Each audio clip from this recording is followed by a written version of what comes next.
the core part of my philosophy for the last 25 years and everything I've written is that the reason there is such terrible inequality in the West is fiat money. Money should be independent of government. It almost doesn't matter if it's Bitcoin or gold or anything else.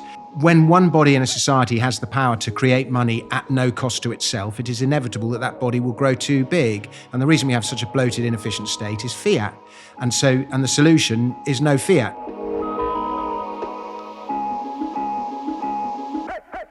Dominic. Hello. Bring in the mic. You want it really close? Yeah, man. Really close. Hello. Well, welcome to our studio. You're our very first much. guest. It's very exciting. It looks absolutely great. Yeah. Lovely mix between exposed brick and dark wood. It's exactly what a podcast studio should be. Did you have to buy the table or did they? We did. I actually have a very similar table in my kitchen at home, and I phoned them up and said, we need a wider one, which they don't do, and we need it in this office, and we need it in 2 weeks. And they said they had a frame, and then they built it for us. So they actually, was it two sections? Is it made from railway sleepers? Looks like, and not scaffolding planks. I don't know. I think it's scaffolding planks. I've got loads. I've got like 3 beds in my house, 2 sideboards. They're Eat, Sleep, Love. Big shout out to them. They're very good. I said I would shout out to them for doing it in 2 weeks. You need what do you call it? An affiliation deal. Yeah, man. Anyway, listen. How are you? You look great. Thank you. I saw you hanging off a bar on Twitter. Yeah. Was that a scam? Were you really stood on something? No. It looked like I was stood on a bucket or something. But I did. I hung for 2 minutes and did a lecture, a 2-minute piece about how good dead hangs are for you. It was longer. It was about 2 minutes 16. Yeah, because I said at the beginning of the thing, normally when I do dead hangs, I go, hey Siri, timer in 2 minutes. 2 minutes. And but that's the one time it didn't hear, so I thought it had started the timer and then it hadn't. They don't they have them at like fetes and fairgrounds, and you can win money for hanging for a minute, but you have to reverse the hands. Oh, I didn't know that. Yeah, I've seen. Have you not seen that? I've not seen that, no. Yeah, and people. No one can do it. I don't go to fairgrounds, Peter. but either you have so you got to keep turning as you do it. No, you stay with reversed hands, I think, or maybe it's a bar that turns. Like, so if you're hanging on it, it's trying to turn. Oh yeah, I have seen that because it's harder to do. Yeah, and that's hard because the hard thing is as soon as you lose your grip. Yeah. You look great there, man. Thank you. How much weight have you lost?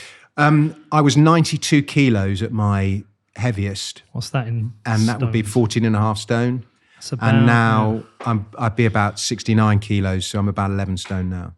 So wow. 22 kilos. 3.5 stone you've lost? Yeah. In how long? Couple of years, 3 years, 4 years, something like that. It's been gradual over time.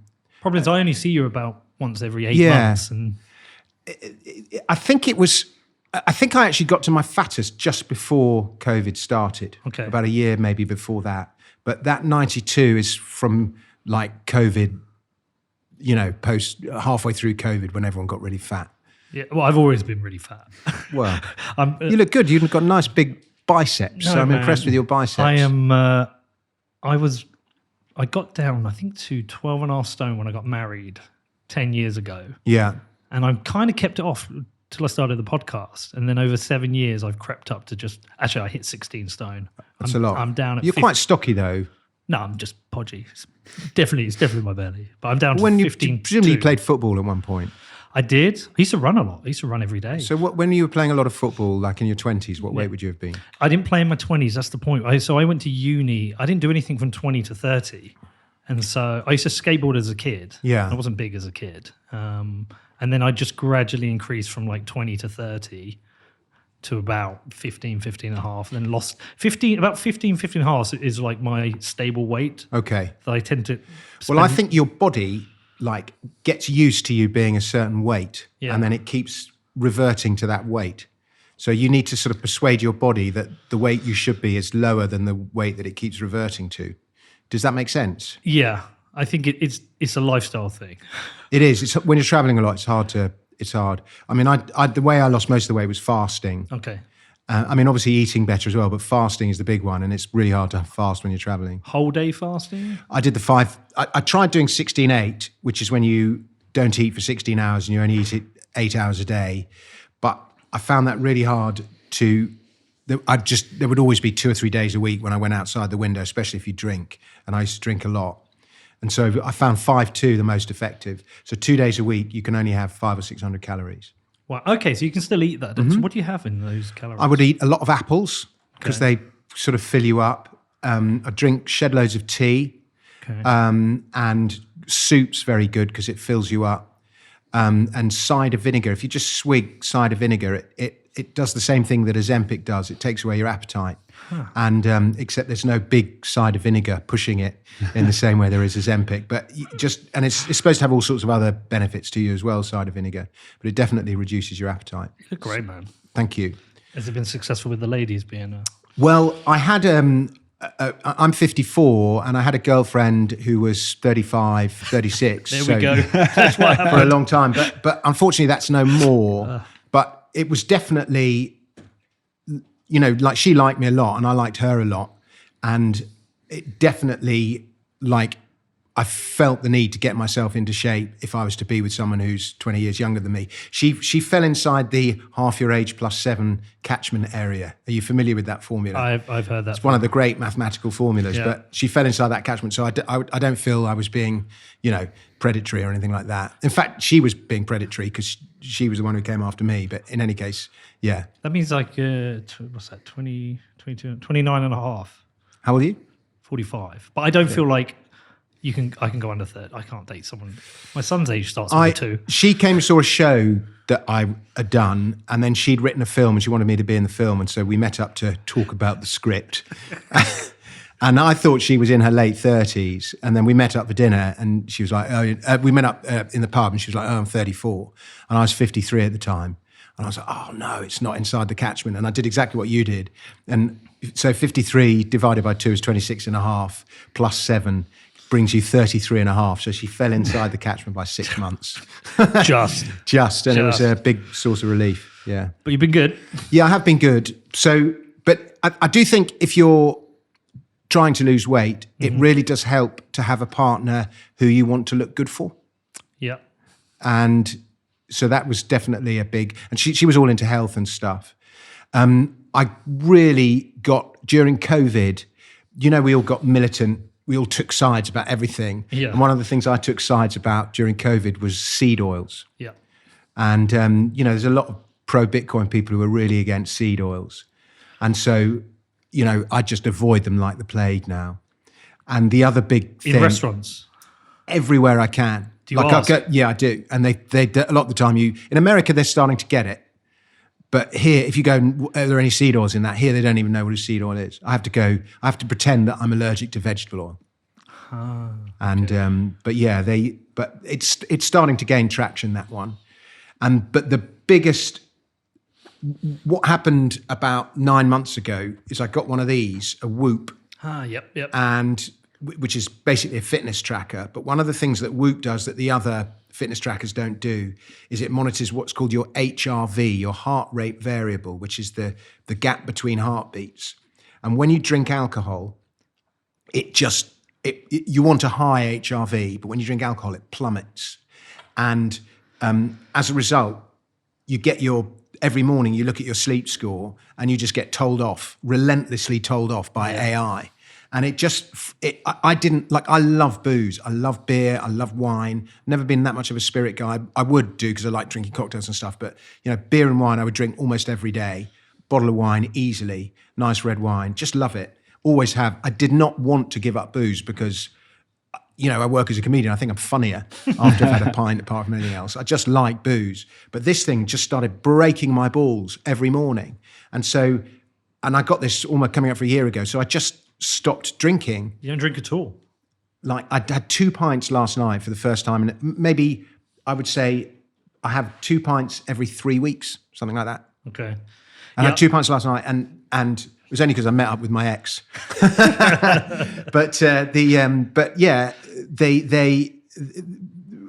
You just feel so much better not drinking. And when you booze, you start eating late at night. Yeah, I know that. And I'd get home after gigs, 11, 12 at night, stuff my face. And having been out, and you'll just make fewer bad decisions when you don't drink. So I've got one of those sleep 8 bed things, Okay. and that tracks my HRV. And so as soon as you said it, I was aware. And I know because I'm a really bad sleeper. Yeah. I mean, this is look at this. People can't see it. That's a typical night for me. The top line is when I've woken up. Can I see? Yeah, so that's 1, 2, 3, 4, 5 times during the night I've woken up. To pee or just woken up? Can be I snore myself awake or pee or whatever. So last night you got 1 hour 27 of deep sleep, 53 minutes of REM. How much light sleep did you get? Overall, I got over 7 hours. So what I do with this, I try and not get up unless I've had 7 hours sleep. Okay. All these trackers give you totally different results, by the way. Well, I looked into this, and apparently the sleep 8's pretty good. So Okay. I use it more as a guide, but it definitely knows when I'm up because I know I was up multiple times in the night with that. Well, I got 7 hours 25 sleep, so I got 7 minutes more sleep than you did last night. Do you just fall asleep and stay asleep till you wake up? No, I'm like, I have to get up so many times to go and pee in the night.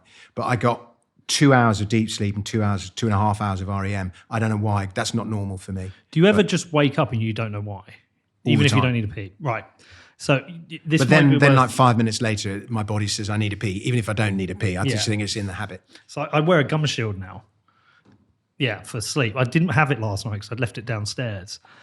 But what happened was I wake up like regularly during the night, and I bought one of these gum shields. I wasn't really using it, but me and my son usually in the evening we put the TV on at the end of the day, and he's always saying, "But you fall asleep, you sound like you're dying."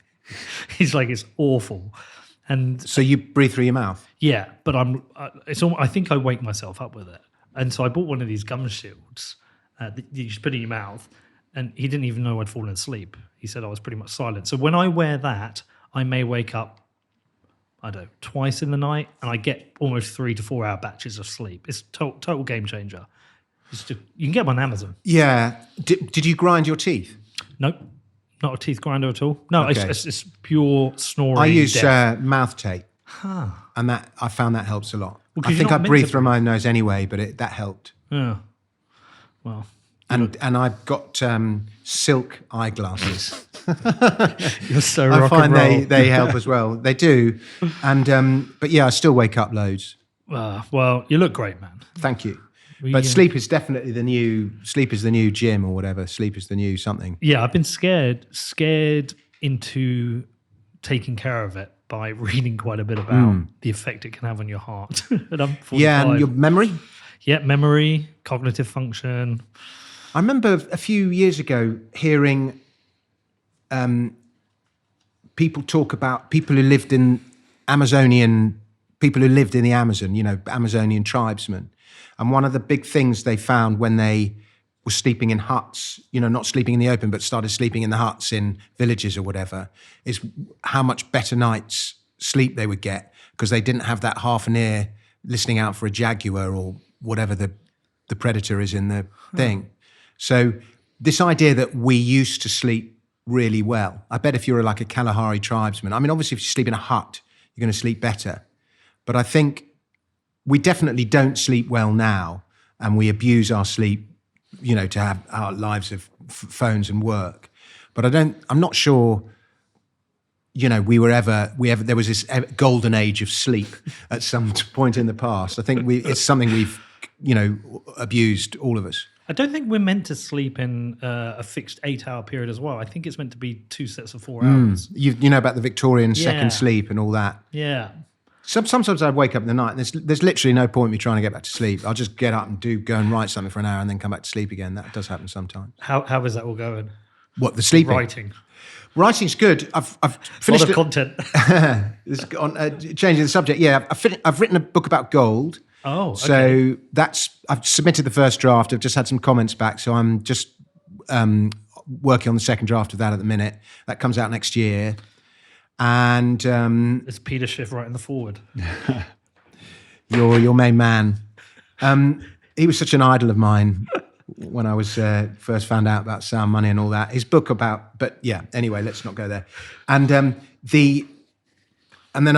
so I've written that, and I'm working on, one of my dreams has been to write a musical. So I've started work on a musical. Okay, cool. All about the Peasants' Revolt, which is a great, great story. and I've also got another idea for another musical, which I'm not going to say here. And then all the time I'm trying to write songs, and I write my Substack, which is getting more and more popular. By the way, really interesting on the Substack. Like normally you write the Substack and it's the giving a stock tip or some kind of financial tip that draws in the paid subscribers. But just since I've had this sort of health transformation, and I just wrote about my journey to better health, and I tweeted it, and it got 11 million views. Wow.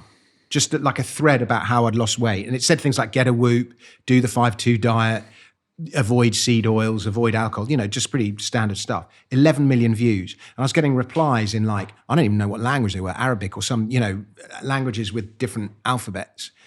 So it obviously went global. But anyway, so I've started writing more about alternative health in the Substack. Interesting. And the conversion rate from reader to paid subscriber from writing about alternative health eclipses any other subject that I've ever written about. So there's a real appetite for it. I think especially in the over 50s.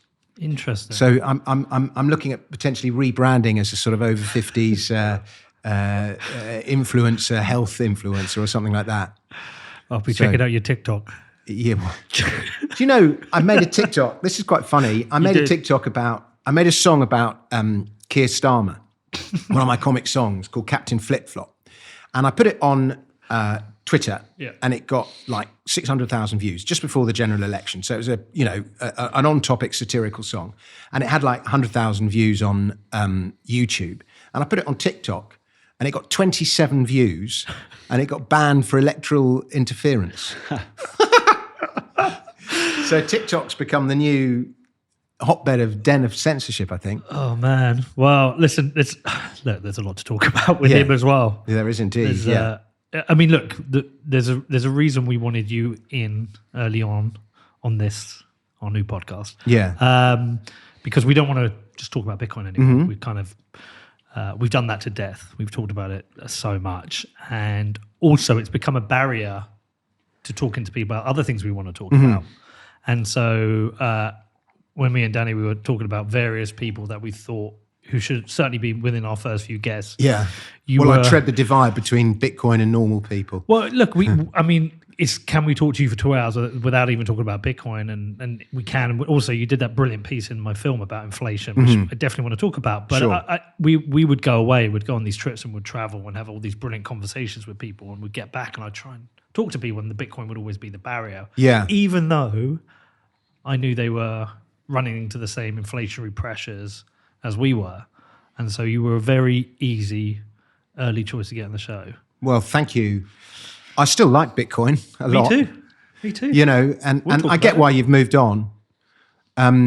It's behaving a bit oddly at the moment, but I still think it can go to 150, 200 on this cycle with a little bit of impetus. We're going into Q4, which is Bitcoin's favorite Q. Yeah, and an election year in the US, which it always likes. Oh, does it? Yeah. Okay. If you go and look at, I think the last two cycles it's gone bananas after. I think it's just directly related to the fact that they want the economy to be like quote unquote healthy during an election. So Bitcoin tends to do well. So they loosen all the money and everyone gets okay. Also, there was a. I mean, look, we didn't want to. I didn't want to travel anymore. But also, I think it was really pivotal during those riots recently, whereby in the UK. Yeah, in the UK. I mean, I'd love your take on them, but I didn't feel like there was. I think the only person I saw with any remotely smart takes on it was Konstantin Kissin. Yeah. I think most other people were monetizing the rage or just making really unnuanced observations, and it kind of hit me that there's no podcast I can listen to where I want to hear the discussion about it, and I felt like I wanted to therefore be here in the UK as a British person, at least trying to have conversations regarding things like that. And so here we are. Well, what was your take on it? Well, firstly, my take on Konstantin is like, it's bizarre in a funny kind of way.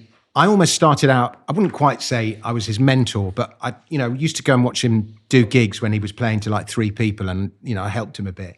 And the whole thing's kind of reversed, and he's kind of become my mentor now. And I always say to him, he's an old soul. I just think he's an old soul. He's just wise beyond his years. And he's brilliant at just having a really clear, and he just knows his own mind. He knows his own opinions. He's relentlessly truthful. And I think when you're true, when you're honest about everything, it gives you a sort of clarity. And so, he has, if he's not quite sure what he thinks about, he just reverses to first principles, which is what I remember being on Brexit night. I was performing in when was it? 2018 maybe, in Parliament Square. Maybe it was 2020. I forget I can't even remember what night it was. Yeah, it was 2020 in Parliament Square, the day we left. Yeah.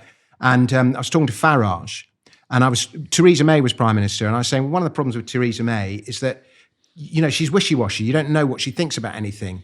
And he just went at me, no first principles.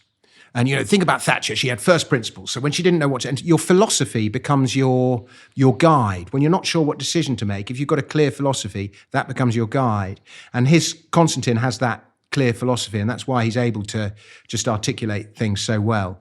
And, he gets accused of being far right. Of course. We all do. We're all far right now. But It's your song, it is my song. 50 million views that had. Well, it's funny. So, I've got it in here. That really resonated with me because in doing this and coming here and thinking we're going to make a non-Bitcoin show, it's like I was chatting to my brother about it last night. I was like, I know at some point that's the accusation that's going to come in because just for wanting to talk about things. Yeah, well, it's such a lazy. Anyone who doesn't, you've seen that meme where it's like the top left-hand corner of the political compass is far left, and everything else in the political compass is far right. And it's just nuts. It's just such a lazy catch-all term to dismiss somebody whose arguments you don't like. But Constantine, if you actually look at his political philosophy, he's just really, really centrist. He's just a centrist. And I imagine you are. I always loved your thing on your tweet, and you have how Americans see me to how English people see you. And the English see you as far right, and Americans see you as a sort of bleeding heart liberal. Well, it's funny. So I was looking up, I looked up moderate. Before we made the show in preparation, because that's what I was preparing to say. I was like, I think of myself as a moderate, and I saw an interview with Elon Musk recently where they're saying, "Oh, you're far right," and he said, "No, I think of myself as a moderate." It's just because the Everton Windows changed position. Actually, I don't think when I read about it, I was like, I don't think I am a moderate, and I don't think I am a centrist, because a moderate is somebody who doesn't have any extreme views, and I was like, I think I'm a moderate on certain things, but I have extreme views with regards to money and government, because I think government should be as small as possible. And that's quite an extreme view these days, because I think government's too big. And isn't it? And I don't think government should be in charge of the money, because I think they're irresponsible and they've have a track record of impoverishing people by using the money printer too much. So they're quite extreme views. So are you a moderate when you have some extreme views? But I don't think I'm either left or right. And I don't think you are.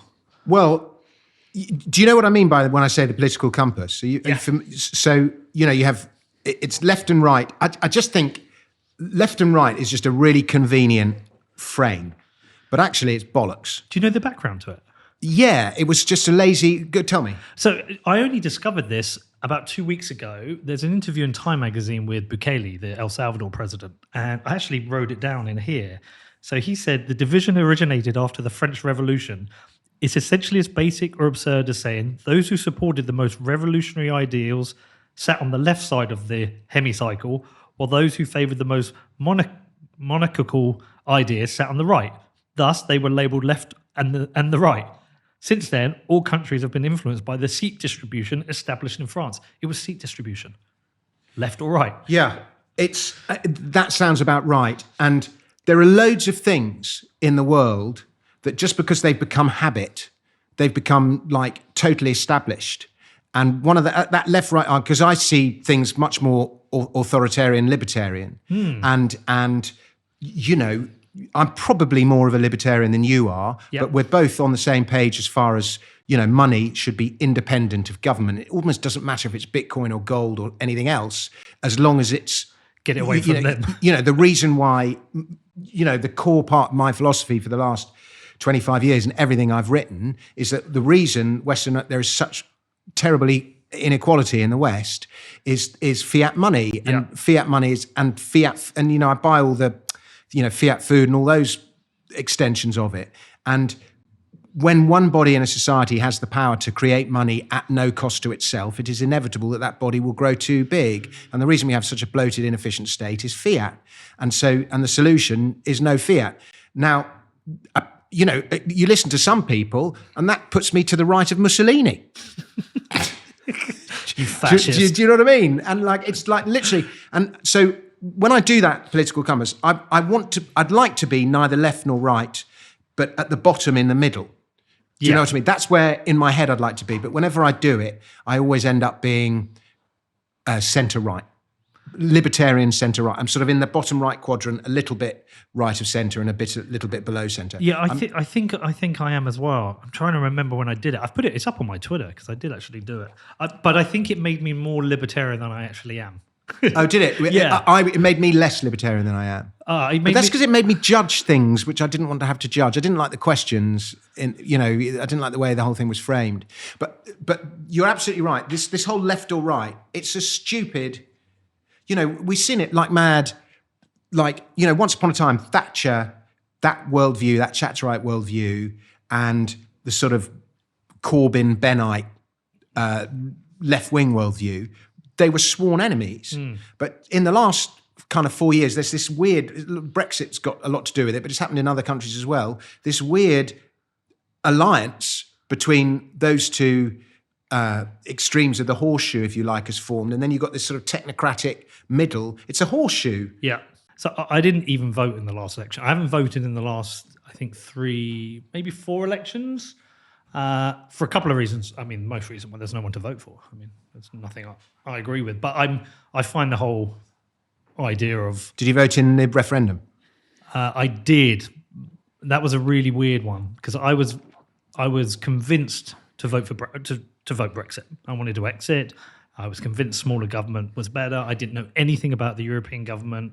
And then I had a conversation with my friend the night before. I won't name him on here, but he said the EU is the best peace project the world has ever seen. He said, we haven't had war in Europe since. And I was convinced by that. And so I went in and voted to remain. But I didn't have a strong conviction either way. And I don't have the strongest conviction since. And it's that's why in some ways I don't vote. I think the problem with politics is I think most people estimate what difference they will see if the party they vote for wins, and then overestimate how devastating it will be if the other party wins. I tend to feel like life is pretty similar most of the time. And is that a reflection on the politicians that are being voted in, or the fact that they can't make change within the system anyway? I think it's a reflection on this kind of drag to the centre ground that we've had, in that there's very little difference between the parties. And so it's funny, I showed Danny this clip before we started. There's a Thatcher clip that's been going around on Twitter, and it's her complaints against the Labour Party, saying they're socialists, they want more tax because they want more control, they want council housing because they want more control, and they came up with all these things. But as she was saying it, I was thinking, well, I wonder what she would make of the modern Conservative Party, because to me there's very little difference between the modern Conservative Party and the current Labour Party. I don't see a difference. And so I don't know what to vote for anymore. And plus, I just don't respect any of them. I can't think of a single politician I've heard and thought, wow, you're going to make a difference.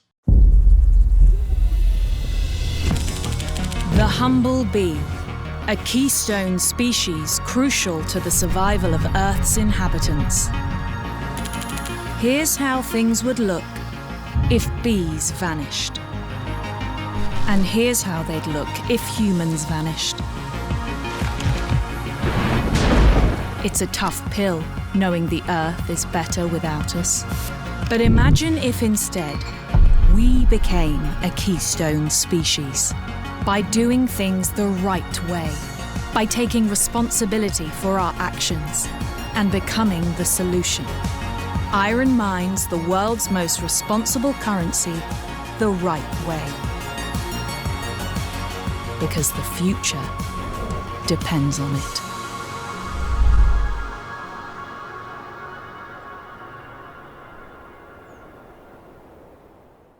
There's quite a few things to pick up on there. I know. The first thing I would say is our democratic system was designed for a different age. Yeah. And representative democracy is neither representative nor democratic. The Brexit referendum was slightly different because, you know, that was a national vote and your vote did actually have some kind of impact. But for example, I'm in Lewisham where I am. It's more than 70% Labour. There's absolutely no point voting.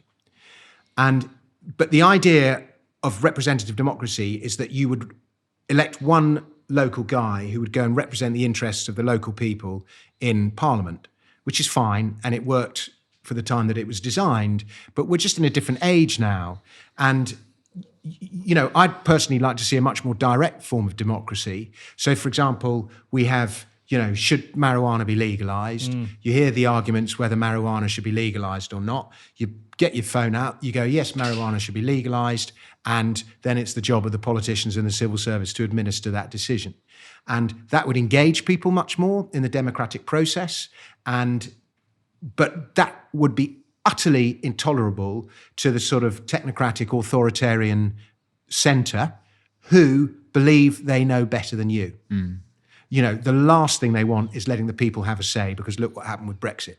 You cannot let the people have it, you know. So, and that's why there's so much clamping down on free speech on the internet, because truths that they find unpalatable are getting out.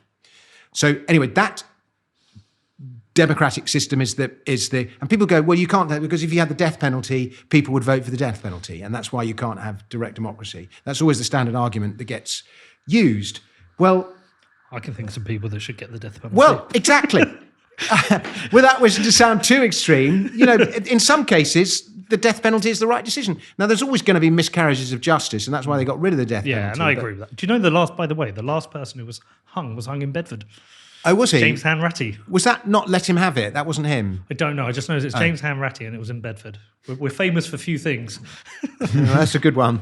So you know, the system was designed for a different age. And then, but coming back to your other point, is because of the promises that get made during an election, we kind of think that our country's really going to change as a result of this election. But the reality is our country's run by a faceless blob, and you know, the figureheads change, but very little actually changes. And even people who do actually try and implement change, it's very hard to get anything through. It always gets diluted down so I agree that you know, it doesn't really matter who wins because it's going in one direction. That said, as you will know from reading Daylight Robbery, I wrote a book about this. And if politicians really want to change a country, the way to do it, instead of focusing on this policy and the way to do it is focus all your energy on the tax system, because that is quite easy to change. And it needs simplifying. But when you design a society, you design a nation by the way that you tax it. You design all this incentives, and you design huge effects on wealth inequality and so on. And there's a huge core of people that are unable to distinguish between between income and wealth, when the two are very different. Mm-hmm. When you're taxing income, you're taxing productivity, and we tax income to death, and we don't tax wealth, and there's this huge imbalance between the two. And, you know, so you have a young person, he works really hard, he has all the 50% of his money goes in taxes, and then the money he's paid in is fiat, and he loses another 10% annually to inflation. It's really hard to change your position in the world. And that's all comes down to the tax system and fiat money as well. So I still say this, if politicians focused solely on the tax system, everything else follows from there. It's the zero patient. You know, in a zombie film, you have the patient zero. You get that, and that kills the virus. And so it is possible to change things through politics. But, you know, what always happens with taxes is instead of simplifying it and lowering them, they complicate it and they add extra ones. Yeah, and that, I mean, we're seeing that already with Keir Starmer's government. It's going to be terrible. You know, and I'm going to sound a little bit elitist bringing this up, but the first thing that's going to hit me is the taxation on schooling, the VAT. So my daughter's school fee is about to go up 15%. 20%. Well, it's 15%. So because it's 15.2% because they've obviously got the VAT they can now claim back, and I'm sure people listening will be, you know, who maybe kids don't go to a private school, will be like, well, fuck you, it doesn't, you know, you can afford it. But the thing is that what I know is there are a lot of people now. I know people who are taking their kids out of the private schools because they can't afford it, because that's an extra few thousand a year. It's tipped them over the edge where they can't do it. It's an attack on the middle class. But it's also it's actually an attack on the working class as well, because I think what a lot of people don't realise is the bursaries that a lot of these schools provide to people, you know, to people's families who can't afford it. Yeah, which is subsidised by other school fee payers. Yeah. Exactly, and all it's doing is making it more elitist, because it's opening up. Because if these schools are full, they're just opening up these places to people who can afford it. Or maybe their kid was just, you know, they're rich, but their kid's dumb and couldn't get in, and now they're going to open these places up to people who've got more money because they haven't got enough supply coming from the middle class. So that's the first one, and then I'm also, you know, we've seen the rumours. Capital gains is going to be going up to 40%, and inheritance tax are going to be attacking other areas. And what's really clear to me is that it was something this. Do you know Caitlin Long?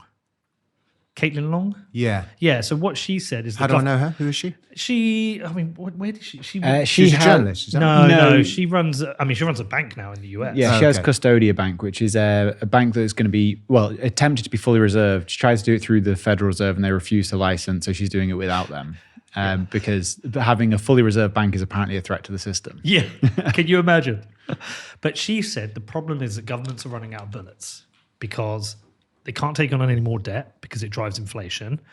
And so where do you tax people more? You can't raise income tax any higher because people will leave the country. So the only few things left was like private schools, or, you know, and I look at all this. And the funny thing is, I look at all this, Dominic, and I'm like, where's the money going? Because public services have got worse. Taxation in every single area has gone up. Where's the money gone? Where's it going? I don't understand. Well, it's the inherently wastefulness of government. Yeah. And 7% of kids go to private school, public school, and 93% of kids don't. Okay. So the reason for that policy was not, it was justified on the grounds of extra income to fill the Tory 20 billion black hole or whatever. In fact, the policy came out before the 20 billion. But it was justified on those grounds. So, for example, a friend of mine who's a top comedy promoter, one of the top comedy promoters in the UK, you know, educated at Oxford, super bright, but went through the state school system in Leicestershire, so not far from you. And he's just a militant socialist, and he hates public school boys, right? And he hates the public school system. He thinks it's elitist and unfair and all the rest of it. And we were having dinner the other night, and I said, what did you think of the 20% policy? And he said, of course, as soon as I heard it, I loved it. Absolutely loved it. And, you know, there's a real resentment to the advantages that people who go to public school get.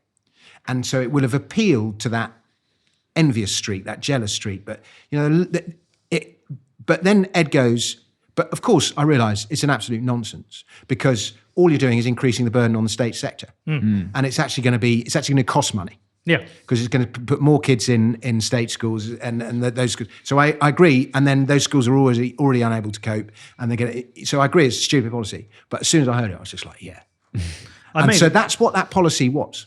That policy was not about fiscal whatever. It was about appealing to the emotion of envy and all that anti-public school resentment that's been existed in this country, you know, for decades, really. And it's so stupid. Because most people, you know, how many socialists in the Labour Party who've got the money send their kids to public school? Of course they do. Of course they do. And most people who've got the money will send their kids to public school because it's natural to want to send your kids to the best school you can afford. Yeah, but that comes from that politics of envy, of, you know, billionaires shouldn't exist, tax the rich, that kind of thing, that kind of attitude you have towards people rather than celebrating successes. And I think that is a tool of politicians, which unfortunately it That sets that the wrong- mind virus is spreading to the States as well. Yeah, and look, it's really sad. It's like my dad's working class. His dad worked on the train lines. Mm-hmm. He's a ticket inspector. My dad joined the RAF, and he said he became an aircraft engineer because when he joined the RAF, he followed his brother and he went onto the list of jobs and he picked the first one, which was airframe engineer or something. He just picked the first one. He ends up becoming an aircraft engineer. And I know somebody else who did exactly that. it's brilliant, isn't it? Yeah. And then so he spent 35 years, worked for Monarch. Do you I remember think it's Monarch? aeronautical engineering is the first one, I think, maybe. Something like Yeah. that. No, it was definitely airframe. It was airframe. But he worked for Monarch. I don't know if you remember them. Monarch Airlines. Yeah, they're coming back. Didn't you give you cheap flights to Greece? They did, and used Yeah. to get a newspaper. Oh, wow. On the plane, Those yeah. were the days. But so he worked, he was an engineer and a hangar working shift work, but he wanted me and my brother to go and my sister to go to private school. So he worked every overtime shift he could. His wages didn't cover the cost of the education, right? He used to do something called the Go shift, which was a 24-hour shift. And he said to me, when my son was born, he said, "Oh, just if you do one thing, do the same thing." And so there are working class or middle class people who are working really hard to try and provide for their family. And making big sacrifices. Yeah, and I'm one of them. I send my kid. You come to my house. I live in the shittiest house you've ever seen in your life, and it's because the money that other people spend on their home, I didn't spend on the home because I wanted to send my kids to public school. but we shouldn't be teaching envy or envy of success. Or It's envy the of hard most work. unproductive emotion. Unfortunately, it's just become a tool of this politics of division. Again, goes back to why I won't vote, because I don't want to be part of that. Don't blame you. And you're not going to get your point of view heard anyway. No, but I just kind of wish people would celebrate success a bit more. Like, if you see someone's built a business, been successful, become a billionaire, we should celebrate that. How many jobs have they created in the economy? They never factor that in. It just never gets factored in. And, people sort of seem to think, like when all those billionaires died in that when they were exploring the Titanic or whatever it was, people seem to think that was karma. Do you know what I mean? They had it coming to them for being so rich. How can you think like that? And so, yeah, the more super rich people you have, it lifts everyone. There is a flip side to this as well, though. So when I think back to the riots, Yep. and I don't know what your take on them was, but we were away when they happened, weren't we? I definitely was, yeah. Yeah, we were away with the work. So we were watching it a lot on the TV. And I saw, is it Rachel Reeves, her name? She came out and said, these are far-right mobs. I was like, okay, well, let's see. And when I was watching the footage and various footage and interviews, I actually felt like there was lots of different groups there.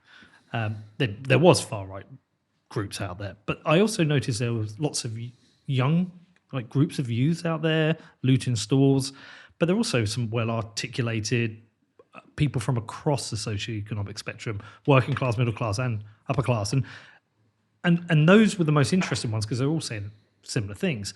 And this is the flip side, is that I don't think there was enough empathy to what people have been put through for the last 4 or 5 years, where we locked people down, businesses closed, we then printed a shit ton of money. We then had a massive inflation, and then we had interest rate rises, and people's fuel bills went up, and then people lost their jobs. And I felt like the riots had nothing to do really with immigration. I think that was a reflection on the squeeze that's been put on people over the last 4 or 5 years. I agree. It's a lot of pent-up anger. It's like the water keeps coming up against the dam, and eventually it goes over the top. Immigration is something that a lot of people feel very strongly about, because there's not been a proper political discussion about it. Every time the issue gets raised, you're a racist. The fact is the demographics of this country are changing quite dramatically and quite quickly. I grew up in London, and the London I grew up in is just totally different from the London you see now. Totally different. The demography has changed, and it might be a good thing, it might be a bad thing, but and I've done a study on this where you look at the demographics of primary schools, and they will be the demographics of the country. And you can just see, like, there are lots and lots of primary school classes where there is not a white kid in the class. Now, you can say that's a good thing or a bad thing. It doesn't matter. The fact is, the demographics of the country are changing.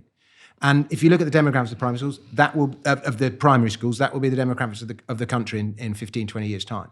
And it will look, and what these people learn, the culture they grow up in, it's not the same culture and learning that we grew up with. It might be better, it might be worse. But nobody got a say. It wasn't anything, no politician was elected on the mandate of we're going to open the doors and we're going to have net immigration of 500,000 to 1 million every year. Nobody voted for that. And if you raise any concerns, you're racist. So it is a huge thing. And now I happen to think unaffordable housing is solely a consequence of fiat money, and I've made the argument many times, but many people now equate unaffordable housing to rising immigration levels, overburdened state sector. Supermarkets love mass immigration because there's more people to employ from and more people to sell to, and they can adapt very quickly. But something like, the schools where teachers got to go in and speak 7 different languages in the class, and there's, twice as many kids trying to get into that school that there were previously. The state services do not have the ability to adapt as quickly as the private sector does. And that's just the way that these things are set up. But, the fact is there is a lot of anger about immigration. It has not been properly discussed, and people were not given a say. And if you were able to vote, you can't even say, what is the ideal number? Who are the ideal people? Do we give people, because there's often a means test to get into some countries, isn't there? You've got to have the right, the Australian points-based system. Yeah. And, what about if you started doing, IQ tests? You've got to have an IQ test to come in the country. You don't necessarily have to be qualified to be, like all this stuff. And some people, that idea would just send them do lally. And then other people go, well, why not have an IQ test? And if you're really clever, you can come in. And if you're not, if you're thick, you can't. I'm really bad on immigration. Yeah, I mean, but it's I don't think anyone is saying there should be no immigration because you just want it. But how much? Yeah. And of whom? And where from? And you can't talk about it. And so that, I do think that was that is one huge cause of anger. And the fact that, the GPs are overburdened, the hospitals are overburdened, the schools are overburdened, we've paid our taxes, suddenly I'm a second-class citizen in my own country, all this stuff. This is very real emotions that people are feeling. And I'm afraid the Labour government have just gone far right without addressing any of those concerns. But do you think we're overburdened because of fiat money or because of immigration? Is immigration the excuse? It's both. Yeah. It's both. But what I say about immigration is this, right? There are more people in the world than at any time in history. I think it's 8.2 billion, people in the world. And of those 8.2 billion, 7 billion live on below $40 a day. What? 7 billion people in the world live on below $40 a day. Okay. In a global population of 8 billion. More than half, more than 4 billion live on less than $10 a day. Okay? So you've got more people in the world, and while you look at extreme poverty, which is below $2 a day, $2.15, that has fallen like a stone in Asia, but it's actually rising in sub-Saharan Africa, the amount of people in extreme poverty. But it's still like 1 billion or something. But 4 billion live on less than $10 a day, 7 billion live on less than $40 a day. 8 billion people. There's more people in the world than ever before. We've got, forget around the world in 80 days. You can almost now get around the world in 24 hours. Almost, not quite. We've got better transport than ever before, thanks to fossil fuels and engines and all that. So you've got better planes, better boats, better cars, better trains, better automobiles, better everything. So not only have we got more people in the world than ever before, it is easy for them to travel further and faster than at any point in history. And then third, you add to that, there are now 85% of the world's population, 85% now has a smartphone. Okay? More people have a smartphone than have a loo. And you look on your smartphone, oh, look, there's J-Lo on Facebook or something. You look at people on TikTok and YouTube, and right in your face, and Instagram is designed about making you jealous. That is the emotion it's designed. And you just see all these pictures of people with better lives than you. You want that life. You want that life. The smartphone creates the awareness and it creates the desire. That's the thing, the desire. And then it also tells you how to do it. Well, you got more people, better transport, more desire and more awareness. It is inevitable that global migration levels are going to be on a scale never before seen in history. Okay? What politician has told you that? What politician has actually gone, oh, actually, migration levels are inevitably going to increase. What are we going to do about that? Okay? So that is huge thought number one. Okay? And then you go, within that context, you then go, okay, so I said 8 billion people in the world. The population of the United States is 350 million. 350 million, 8 billion. The population of Western Europe and the UK is 265 million. Okay, Western Europe and the UK. Everyone wants to go to Western Europe or the United States. There are a few who want to go to Dubai and places, but basically those two destinations are the prime destinations. Why? A lot of the time, it's simply because people have English. Most people have English as a second language, and it makes sense to go somewhere where they have some English. Australia, Canada as well. But, you know, if you've got German, some people go to Germany, whatever. But Western Europe and the United States are where people want to go because that is where the money is. But you look at the populations, 265 million Western Europe, 350 million. I know Europe, full Europe, is bigger than 265. I'm talking Western Europe because that's where everyone wants to go. 265 and 365 against 7 billion. The numbers are just out of whack. They are just out of whack. So you've got this inevitable migration, and you've got politicians who are brushing the issue under the carpet. Now, I think this is an emergency to talk about this, and not to just go racist. Because wanting to defend your people, your traditions, that's a normal thing, and people feel extremely threatened by it. Now, I have mixed race kids. My eldest two kids are both mixed race. You know, you run a football team, which if you had only white players playing for your football team, it would not be as good as it is having a mixed race team. You know, society is richer with people from all these things. But you have to go, you can't just go, there is not the capacity in Western Europe and the United States to import 7 billion people. So you're talking about the trajectory of change. Yeah. Because I grew up in Bedford. Bedford's I think outside of London, it's the most multicultural town in the country. Something weird like that I've heard. Maybe. And so I've only ever grown up around a large Italian, a large Pakistani, large Indian community. Now we have a large community from Eastern Europe. And so to me, it's just been a thing I've known. That's a way of life. And coming into London since I didn't start coming to my London still for about 20 years ago when I was like 23, 24. And it's a very multicultural city. So it's all I've ever known. I've never had a real nationalist bone in me. It's the same. Yeah. The same with me. You know, the school I went to, they did a study and it was the most diverse school in the country. Yeah. And, you know, I've grown up in London. I've got Italian grandparents. You know, I just think migration is inevitable. It's normal and natural to want to change. It is just, humans have always migrated. But it's the scale of it that everyone's turning a blind eye to. I tell you why where I struggle with migration is that two things. Firstly, I've been in an encampment at the border between Turkey and Greece. Okay. When Erdogan wanted to eject all the immigrants outside, because there has been so much migration into Turkey because it's like the gateway to Europe. He started busing people to the borders because Turkey couldn't cope with it anymore. And so at the border in Greece closed down the border and essentially there was barbed wire. And Must have been guards. grim. Yeah, it was grim, but it's also fascinating. It was right before COVID started. It was about 3 days before we knew Boris was going to come out and close down the country. And I was like, I'm getting on this plane. I need to go and see this. So I went out there, took a camera, tried to be a filmmaker. The film wasn't great, but just seeing it was really interesting. And so I smuggled myself into the refugee camp. Walked across with a little bag, pretending I was a refugee. Just walked around, started talking to people.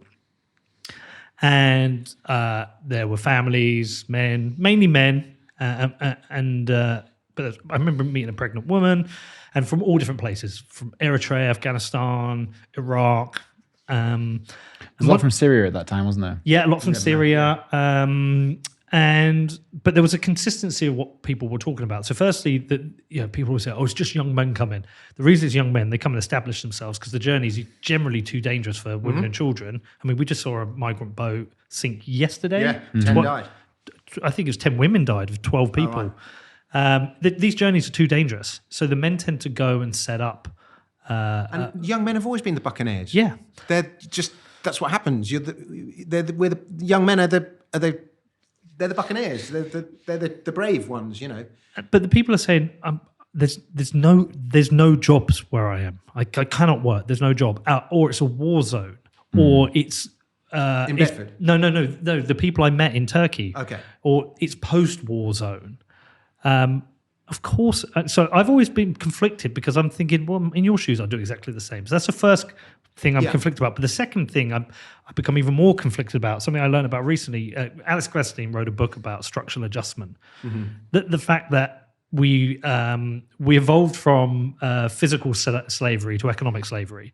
And so rather than exporting or importing people as slaves into the West, we've left them as slaves in their own country, and we've taken control of their resources and used structural adjustment to reduce the prices things so we can get cheap shit. I literally saw this in Malawi over a few months ago when I traveled to Malawi. They halved the currency when I was there, and they're told... They just devalued by 50%. 50% when we were there. And they're told that to receive your... I wish Alex was here to explain it, but to receive your loan, the complicit government, to receive your loan from the World Bank, you need to start producing more tea or more mangoes or whatever it is we need in the West, and we will buy it from you. So these structural adjustment programs that we in the West have used so we can continue to get cheap shit is the reason a lot of people are living in worsening. You talked about the growth of people living under $10 a day or whatever the number was. A lot of that is the structural adjustment coming from the West. So this is why I'm conflicted, because when I hear people complain about immigration, I'm like, you don't actually know why this is happening. Hence why, again, bring it back to why we wanted to do this podcast, because we've learned all these things going down this rabbit hole. One of the most laughable things, this is a bit of a tangent, but one of the most laughable things when we're in Malawi is, so this is like by many accounts the poorest nation in the world. Like it is incredibly impoverished. And there was a policy being brought in where they were going to bring in lot of electric vehicle charging ports. And that was like part of the deal for this this economic agreement with the loan. And so this is a country where most people, like, they're sharing houses, they don't have anything, they're living on less than $1 a day, and now they're going to have electric vehicle charging stations throughout the country. And I don't know, 1 in 100 people have a car. Yeah, I mean, look, we went to one village where, we went out to the middle of nowhere, where it's essentially tribes, and you don't have police, you have a tribe leader. We met a tribe leader, and it was fascinating actually to see that. But we went to probably one of the poorest parts of Malawi, and you're seeing kids in literally tattered clothes. Yeah, and they've got nothing. They've got nothing. These people are so poor, and they're introducing these charging stations, and I knew implicitly without even asking the question, whatever the deal is to have these charging stations isn't about a green revolution for Malawi, isn't about demand for electric vehicles. It is to grease a palm somewhere. Mm-hmm. Somebody's palms are going to get greased to take these charging stations because they're going to loan the government the money. The government are going to buy these charging stations, and palms are being greased on the way. And it's just going to sit there and fall apart. And so I came back. Yeah, I don't know about you, Danny, but I came back from that trip thinking, most of us don't realize slavery still exists, but it exists in a way where it's economic slavery, and we're not importing people anymore. Because, interestingly, wasn't I think Malawi the people place? are still bought and sold in bits of Africa. Well, they are, and Libya, it still exists. There's slave markets in Libya, but when we were there, we went to a place where it wasn't at the gateway for the slaves to be exported. That was in Ghana, yeah. Was that in Ghana? Yeah, and That they was in had like an underground tunnel where they would go to the ships. It was confronting. And it was fascinating because the person who was there explaining this to us was saying, "Oh yeah, people think slavery is finished. It's not. It still exists, but it exists in a completely different way. We just make your shit here now and send it to you." And so Sri Lanka is another great example. But Alex's book on this covers a lot of it, and he talks about like specific, countries whereby the farmers maybe. What was the one where So much of this is on Fiat. the ocean? It was all Fiat. I think that was Bangladesh, where they made the local farmers get rid of all the mangroves, which were like the natural defense for flooding, to make shrimp farms, which then were exported. And so by doing that, they were exporting lots of shrimp, but every time that there was a storm, everywhere flooded, and it's obviously But devastating. they're not making food for the locals anymore. I know. And so, and so it's like this reality check. It's like, shit, we're all, if you're complaining about people coming over the borders, do you understand the background to why they're leaving their own countries? We've either bombed them or stolen from them. Yeah. Yeah, That's why I'm conflicted. I get the conflict. Yeah. There's a lot of people displaced by war. There's a lot of people displaced by famine. There's a lot of people displaced by hunger. There's a lot of people displaced by lack of water. But the single biggest driver is simply wanting to improve your lot. Yeah. And that is normal and natural. And I do not criticize a single person from moving from one country to another in order to better his lot. But what you're describing, I'm sure those supranational organizations that you've described, the IMF and whoever else it is, and the World Bank, I'm sure, a lot of, if they hadn't got their grubby hands in all of this, things could be a lot better. I've no doubt about that whatsoever. And of course, we mentioned the evil fiat word there, if we had sound money. But you're talking like it's all our fault and we owe the rest of the world something and therefore we have to import the rest of the world. That's the danger. You get they haven't got this and we've got this, therefore. And at a certain point, a bit of that has to go on because human beings are by nature charitable. We have a charitable streak and we want to help and we want to think. But you've also got to go, charity starts at home, and there has to be, this is all stuff that needs to be discussed in the discussion about what is the correct level of immigration, who are the correct people to allow in, and all of that. And it is not an issue that has been discussed and voted on. Well, that's what needs to happen. But I think if you take it back to policy, policy with regards, not just this policy, actual government policy. Mm-hmm. It's a fiat problem. It's a government's too big problem. Government's got too much debt problem. I was trying to understand what I really am. I think it's more a classic liberal, right? Mm-hmm. Economically conservative. But I'm again back to lower taxation, pro-government, and support wealth creation. Yeah. And one of the things I've experienced over the last year is trying to build businesses locally where I live. Mm-hmm. The pain, the difficulty of trying to build a business with the bureaucracy, the taxation, the red tape, it's a nightmare. And the ideological enemies. I saw all the stuff you had with trying to get the planning permission for the ground. And the fucking mayor. Well, so me and my son are trying to open a coffee shop at the moment for the football club. And the bureaucracy and red tape is huge. To open a coffee shop? Honestly, it's insane.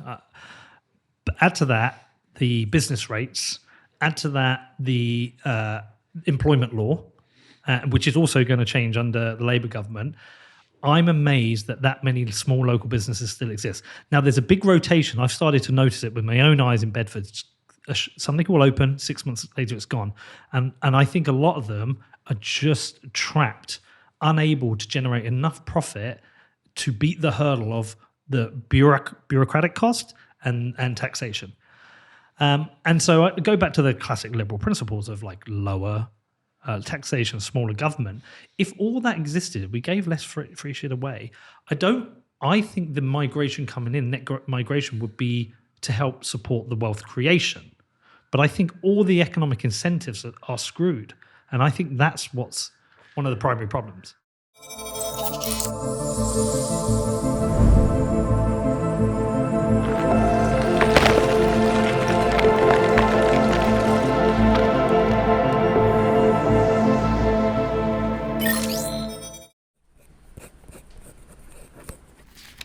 It's very important that you don't lose this, okay? This is your inheritance through Bitcoin. Let Bitcoin rip. Don't rip up your Bitcoin. Set up inheritance with Casa. I agree. And I think what the argument that you're finding yourself going towards is the Milton Friedman argument, is that you cannot have open borders and a huge and expansive welfare state. Exactly. You can have the huge and expansive welfare state, then you've got to close the borders because otherwise the system can't handle it. And people will feel they're paying taxes for things that don't benefit them but benefit people around there. Or you can have open borders and no welfare state and the market will deal with it all, which I think it will. It would. Yeah. You know, I wrote the Libertarian National Anthem, and one of the lines in the National Anthem is free speech, free movement, free choice, free movement. I can't even remember what it is. Free speech, free choice, free movement, free markets, free choice, free markets, free choice, free speech, and free movement. Not in that order. I can't remember how I phrase it. It's work better. And, you know, people are, you know, a lot of very libertarian people have, in the last few years, now that this image has risen, are very anti-immigration at these kind of levels because of what it's doing to local culture. But again, I think the solution to all of that lies in a free market. It doesn't lie in government policy. But we don't have free markets in this country, and we're we're at more than 50% of GDP by the time you factor in inflation, way more. And you know, government as a share of the economy, and you know, we got Fiat, and it's growing, and it's going to grow with Rachel Reeves and Labour and all the rest of it. So we have to. You know, so free markets are not the solution. They are the solution, but they're not the solution now because we're not going to have free markets. We're going to have a big and expansive welfare state. So we have to look at the immigration argument in that context. Did you see, because it's interesting, you mentioned Argentina, but did you see Milei's speech at the World Economic Forum? Yeah, I loved it. Oh my God, it was brilliant. It was so funny. Can I just say, as someone who gives a lot of speeches, and I regard myself as a pretty good speaker, what was so glorious about that speech is that he didn't look up. Like, normally he's a real showman, Milei, and he does his chainsaws and he's a TV guy and he gives great speeches. But he didn't. He just read his speech out loud and he didn't even look up. And it was just the subtitles, which were in English, and even better when they put the Milei's AI voice on the thing. And that was what made it. So if you break it down and look at it just as a speech, it really wasn't very good. But it was because of what he was saying and who he was saying it to, it was like glorious.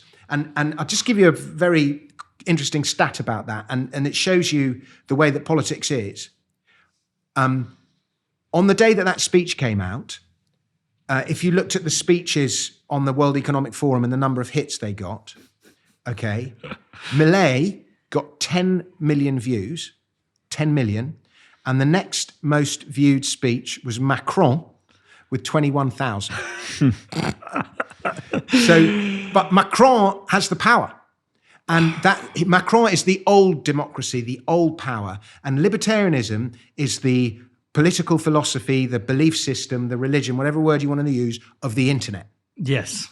And so if the internet voted on stuff, it would be free markets, libertarianism is the religion of the internet. But in terms of actually being in control in a country, in a physical world, not the ethereal world or the digital world of the internet, the only country that has it is is Argentina, which is, incredible circumstances. But, Argentina is still 40-45% Peronista. It's just the Peronistas are in tatters at the moment, and that's opened the door for Milei. And hopefully he does such a good job that other countries start to copy him.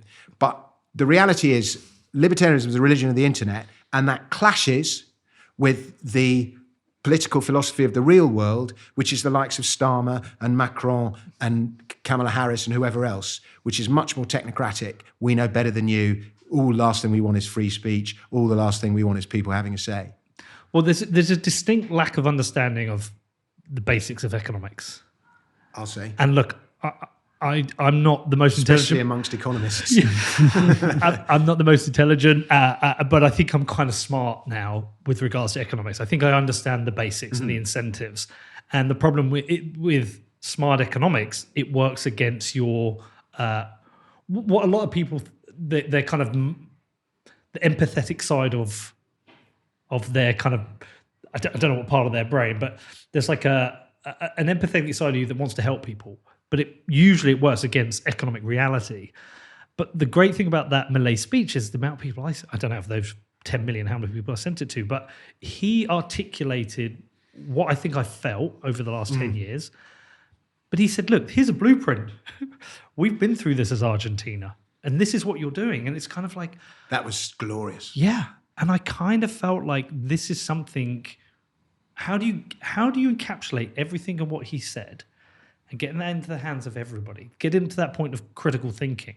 I was watching this... it's one of the reasons he's so persuasive, because he's able to go, we tried that. Yeah, it didn't work. Done work. Didn't work. I mean, I've been there and I've seen it. By the way, one of the weirdest things of being there and seeing it is you can't actually see inflation.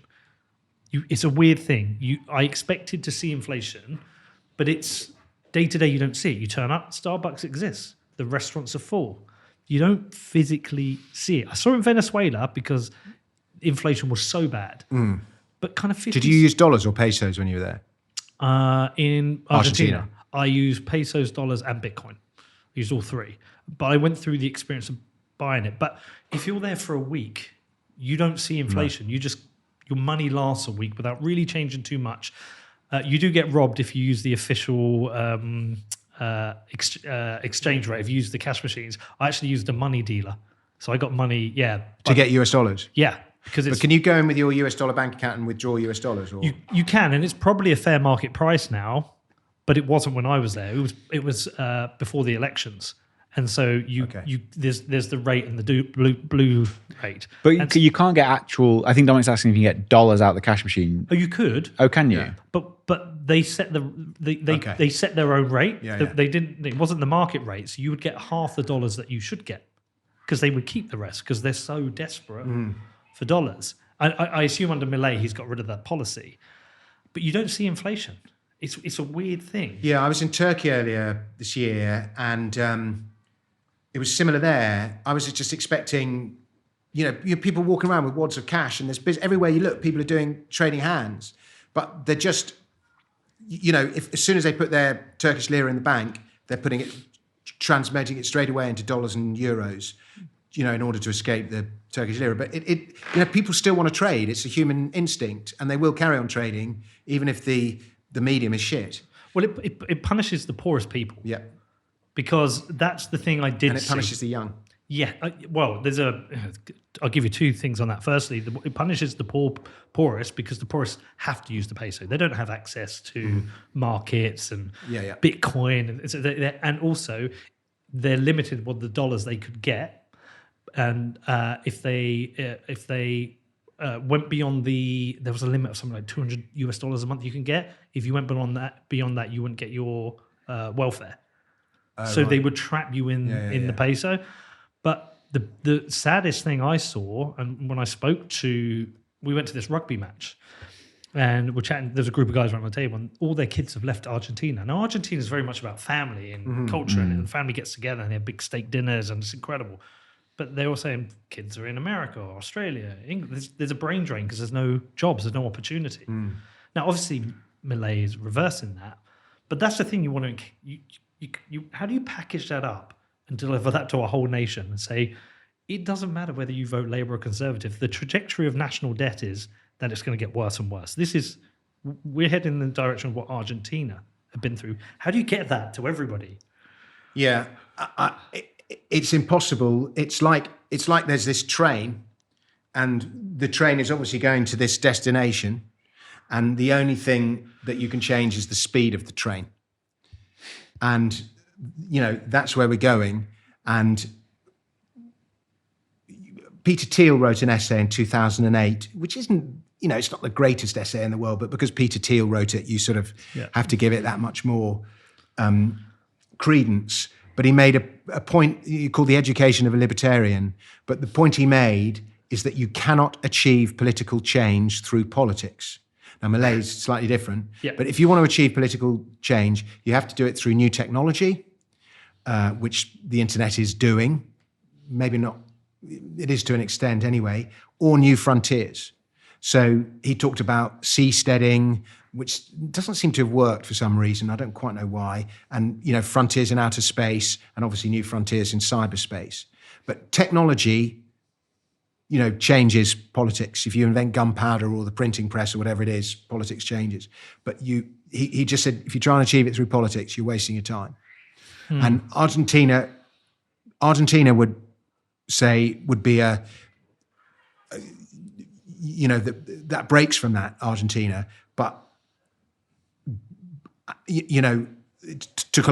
Argentina had to get really bad before someone like Milei could get elected.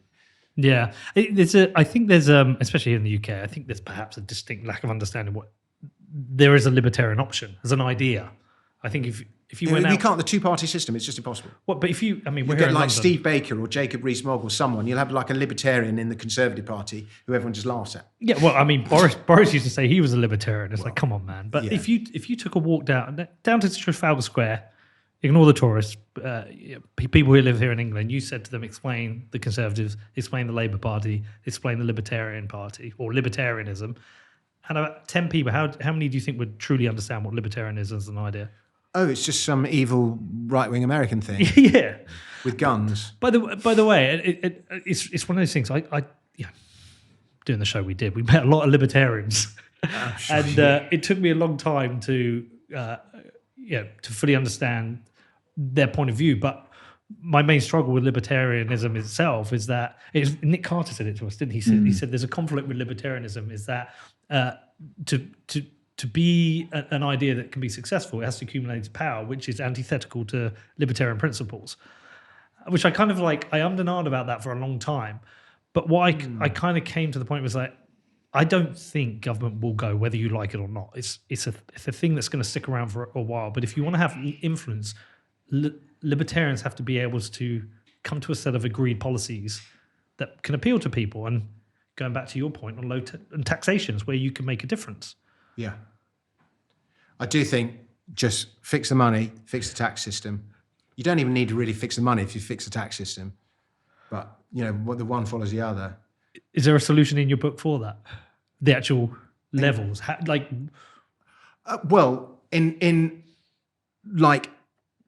If you turned around and said to me, government's going to be 25% of GDP, I would jump and bite your hand off. And taxes are going to be 25% GDP. And we're not just going to tax income, we're going to tax other things instead of income. I'm a big believer in land value tax. I'd bite your head off because we're at 40, 50% of GDP. But, but if you ask me theoretically, I'd go back to 15%, 10, 15%.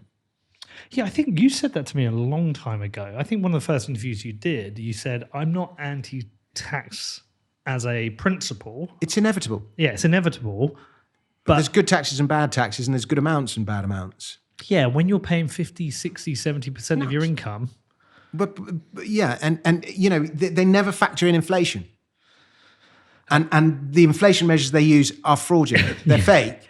Real inflation is 10%, give or take. Maybe 8% or something. If you include house prices and everything else that you have to pay for. They say it's 3, 4, 5%. Well, it just isn't. But so that's another tax. And the money you're paid in, it's just a hot potato. You remember that rugby, when you were training in rugby, you used to play hot potato, you had to throw it.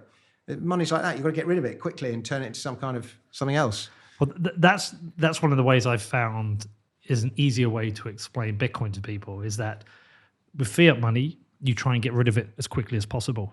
Mm-hmm. So you'll waste it. You'll spend it on anything. Whereas with Bitcoin, you're trying to do the opposite. You're trying to not spend it because it will be worth more in the future. Yeah. It's just the easiest way of explaining it. They are like ex-girlfriend now, but when she was girlfriend, she really wanted me to buy a house. Okay. And, you know, she knows how many Bitcoins I've got. And she's looking, and she's going, but it's not doing this, it's just on your phone. And, you know, we could have this lovely house, and I want a nice house. And I'm going, yeah, I want a nice house, but I don't want to sell the Bitcoin. You just don't want to sell them. And you're trying to go, no, we need more. You don't understand, we don't need less, we need more. And it's such a hard thing to have. I'm not waiting until the fucking Bitcoin price goes up. And you do. You need to. Anyway, You'll get that phone call in about a year's time. Yeah. Hey, Exactly. how you doing, Dominic? Yeah, well, I hope so. Fancy dinner. All right, man. Well, anything we not covered that you want to talk about? No, today? I'd love to plug my newsletter. Plug your newsletter away. So I actually have two, but my newsletter is called the Flying Frisbee, flyingfrisbee.com, and that's where I write about markets and social philosophy stuff and also anything to do with alternative health. And I'd love you to subscribe to that. And then I have another one, Frisby's News, which is all my comedy and my comic songs and all that kind of thing. FRISBY. Any shows coming up? Yeah, loads. You ever do Bedford? I did Bedford in July. We sold it out. You couldn't go for some reason. Was I away? Yeah, I think so. But yeah, we sold it. It was only a little room in I forget where it was. The Shed? No, it wasn't there. Was it one that was attached to a pub? No, I've done that. I've played that. There was a comedy night there before, but no, it was on the other side, and it was in a sort of, it was a kind of theatre, and they had a big garden. They had a jazz band on the big back garden. It was great. I had a really good gig in Bedford. I loved it. I mean, I definitely would have been away. But I've got a massive show. I've got next one. This probably won't be out, but September the 11th, Crazy Coq's literally just downstairs from here. But that's already sold out. But I tell you the one to go to. It's called the End of the Year Show, and it's December the 16th. And it's my sort of review of the whole year, and we've got the whole band, and that's going to be great. December the 16th, the End of the Year Show. Do you know the great thing now is, because we're here... And we'll be doing We're All Far Right Now. Well, I used to always be saying to people, I'll have to see what my diary is. You know, I might not be in the... And we were out so much, and when I'd get back, I'd be so tired. I hadn't done anything for the last 7 years. So, yes. Come to that, December the 16th. We'll be there. Dominic Frisby, thank you. Thank you it's very a much. pleasure, as always. Thank you. See you soon. Thank you.